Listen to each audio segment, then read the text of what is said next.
Alors c'était donc aujourd'hui la 6e conférence de presse de François Hollande à l'Élysée, une conférence de presse au cours de laquelle François Hollande a pris les costumes du président sans calcul et sans répit. Le président sans calcul, notamment face aux graves crises qui secouent la France et qui secouent l'Europe, c'est bien évidemment la première d'entre elles, la crise migratoire. Le président a confirmé l'accueil en France de 24 000 demandeurs d'asile politique venus principalement de Syrie, de Somalie et d'Érythrée, et conformément à ce que lui demandait la Commission européenne. Deuxième crise, qui est évidemment liée à la première, c'est la crise syrienne. Le président a confirmé que l'armée française allait établir et effectuer des vols de reconnaissance suivis éventuellement de frappes aériennes sur des objectifs ciblés et en territoire syrien. C'est ça la nouveauté, puisque actuellement l'armée française n'intervient qu'au nord de l'Irak. Donc président sans calcul au niveau international et président sans répit qui veut continuer à réformer la France. Le premier chantier, et il est d'importance, c'est celui des impôts. Le président de la République a confirmé une nouvelle baisse d'impôts pour 2016 pour plus de 2,5 milliards d'euros et au bénéfice de 8,5 millions de foyers.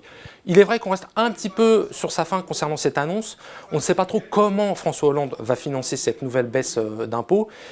On ne sait pas trop non plus qui elle va toucher. Visiblement, les classes moyennes sont dans le viseur de l'Élysée. Deuxième chantier, et il est aussi très sensible, c'est celui de la réforme du Code du travail. Le président de la République veut le rendre lisible. On ne sait pas trop ce qui se cache derrière ce terme de lisibilité, mais on sait au moins une chose, c'est que le président de la République ne veut pas toucher aux 35 heures et ne veut pas toucher à la durée hebdomadaire du temps de travail. Il a de nouveau fermé cette porte à l'Élysée aujourd'hui. Et enfin, troisième chantier, de moindre importance, mais tout de même, c'est celui de l'annonce d'une grande loi contre les discriminations, discrimination à l'emploi, discrimination au logement, contrôle aux faciès, etc., etc. Au terme de ces 2 heures de conférence de presse, François Hollande a donc pris un petit risque, celui de gouverner à rebrousse-poil de l'opinion. Les Français ne veulent pas de migrants, François Hollande en accueillera.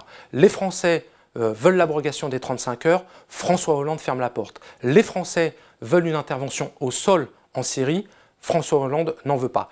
Est-ce que ça veut dire que c'est finalement un François Hollande qui désormais regarde d'un œil plus lointain sa courbe de popularité, les sondages et évidemment ce qui se cache derrière les campagnes électorales? Évidemment non, François Hollande est un politique jusqu'au bout des ongles. Les régionales, il les a en ligne de mire. Il prévient d'ailleurs la gauche. Si c'est la dispersion, ça sera la disparition.